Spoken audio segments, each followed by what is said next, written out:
everyone, on today's Teach Time podcast, lucky to have Sam Morgan, a well-known digital journalist. With us, so Sam, what interesting ticket topic would you like to talk about today? Hi Brett, today I would like to talk about some of the reasons why we shouldn't ultimately believe everything we read online, and how false information spreads so easily with the help of technology. One of the reasons for this is a phenomenon known as circular reporting. Circular reporting? What's that? Well, it's basically reports which are based on other report rather than on the primary invest or source. To the reader, it looks like the information is coming from several different independent sources, which normally means I can be trusted, but in actual fact, all the reports are based on each other.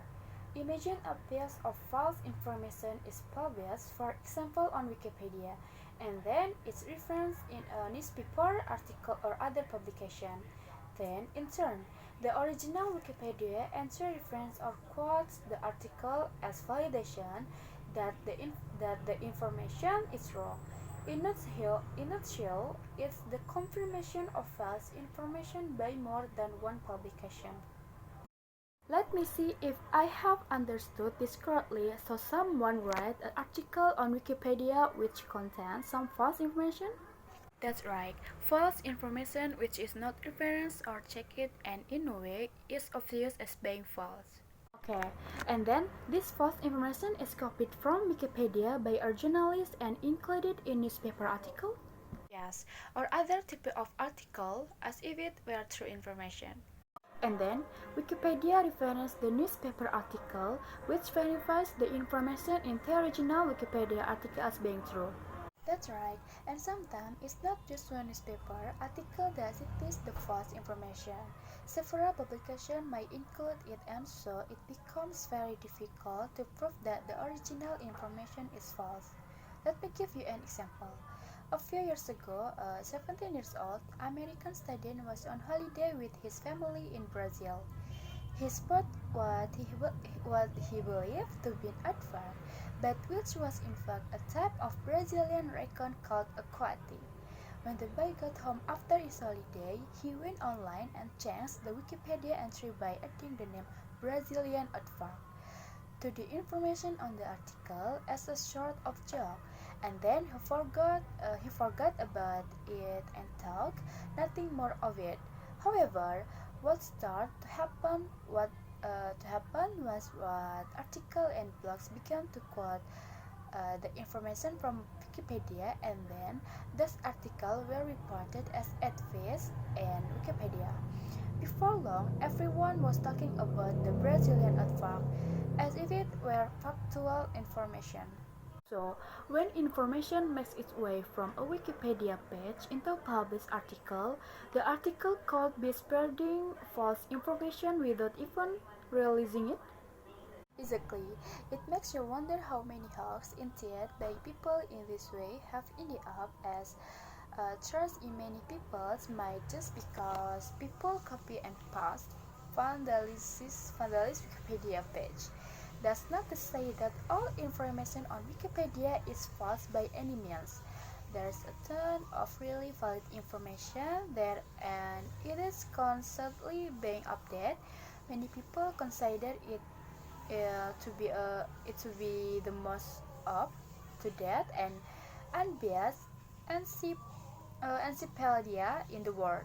However, it is the open structure of Wikipedia compared to a traditional encyclopedia, which makes it target to be tampered with.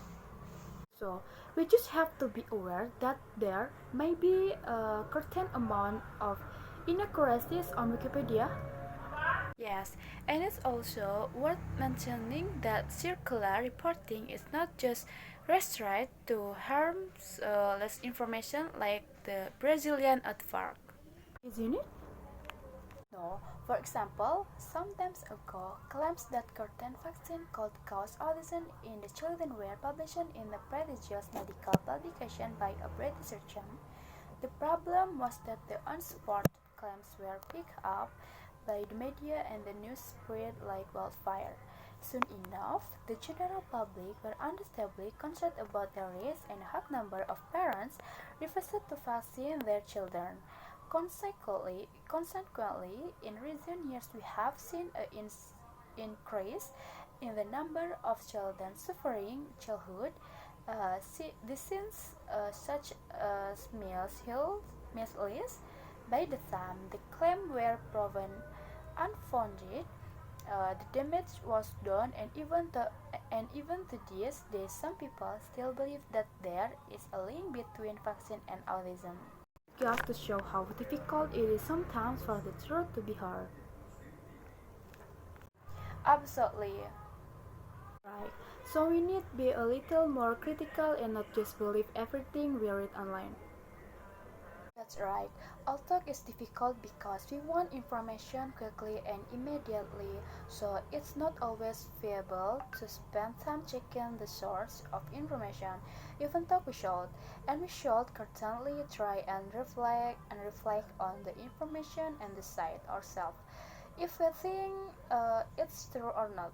If you feel unsure about the validity or content information, then there's no harm in looking into it further to check how true it actually is. That's very true. We often take stick at face value and don't really take the time to think critically about them.